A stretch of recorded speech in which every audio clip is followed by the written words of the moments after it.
দেখুন, সুন্দরী মেয়েটিকে দেখুন একবার, কত সুন্দর চেহারা। এই চেহারা নিয়ে রোদে পুড়ছে, বৃষ্টিতে ভিজছে, তার বুকে কি দেখি, আমি একটু দেখাই, দেখাই জনগণকে। দেখুন, একটু লক্ষ্য করে দেখুন। এই দেখুন, মাননীয় প্রধানমন্ত্রীর ছবি। তিনি বুকে বেঁধে রোদে পুড়ছেন, বৃষ্টিতে ভিজছেন। তা আমরা শুনি তার কাছ থেকে আসলে উদ্দেশ্যটা কি প্রধানমন্ত্রীর ছবিটা বুকে নিয়ে রোদে পুরা বৃষ্টিতে ভিজা? আমি ওনাকে ভালোবাসি, এই জন্য আমি ওনার ওনার সাক্ষাতের জন্য আমি এত কিছু করতেছি। আমি কালকে হসপিটালও ছিলাম, সকালে আসছিলাম, তারপর অজ্ঞান হয়ে পড়ে যাওয়ার পর আমাকে ঢাকা মেডিকেলে নিয়ে গেছিল, জরুরি বিভাগে।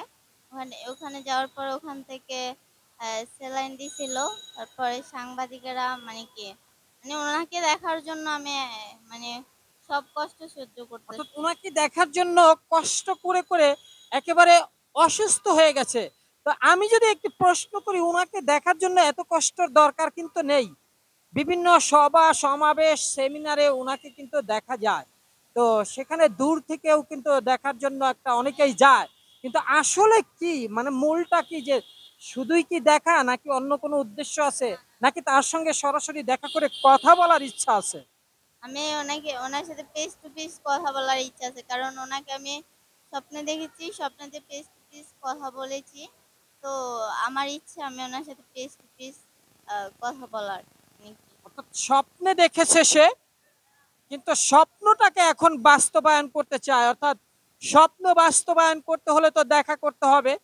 আর দেখা করতে পারলেই তো সে কথা বলতে পারবে।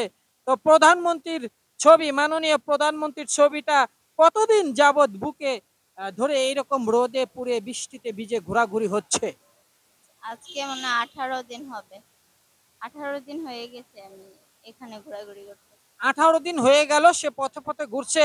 তো 18 দিনের ভিতরে কিন্তু ইচ্ছে করলে গণভবনে, বঙ্গভবনে বা আওয়ামী লীগ অফিসে বেশ কিছু লোকজন ধরে কিন্তু কথা বলা যেত, যে আমি প্রধানমন্ত্রীর সঙ্গে কথা বলতে চাই। পথে পথে ঘুরলে তো আর সবাই জানবে না, চিনবে না। তো এরকম কোনো কিছুর ব্যবস্থা করা হয়েছে কিনা? অনেকে আমাকে আশা দিছে, মানে কি আমি তাদের কথা বিশ্বাস করি না, কারণ অনেকে আশা দিচ্ছিলেন। ওইখানে আমার অনেক মন্ত্রীরাও বলেছেন। তো আমি তাদের কথা এখনো বিশ্বাস হয় না, যে তারা তারা আমাকে হয়তো খাওয়ানোর জন্য এটা বলছে, যে তুমি খাও, মানে খাওয়া দাওয়া করো ঠিক মতে, তারপর তোমার সাথে ওনার দেখা হবে। আচ্ছা, এমনি ব্যক্তিগতভাবে যদি একটি প্রশ্ন করি, কি করা হয়, কোথায় বাড়ি, কোথা থেকে আসা হয়েছে?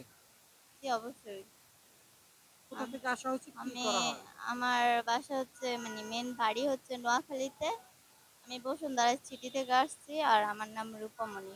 রূপামণি তো উবাইদুল কাদের তো নোয়াখালীর।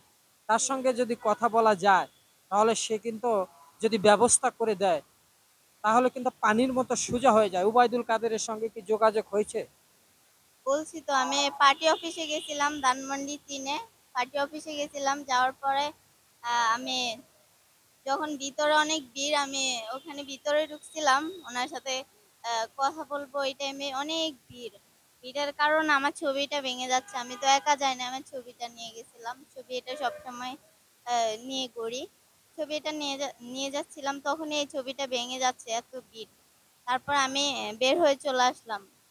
মানে আর উনি তো 2-3 মিনিট ছিল ওখানে, 5-6 মিনিট মনে হয় ছিল। তো আমি অত সুযোগ পাইনি যে কথা বলবো।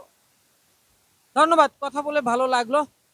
যাক, অনেকের অনেক মনের আশা থাকে, দেখা যাক তার মনের আশা পূর্ণ হয় কিনা।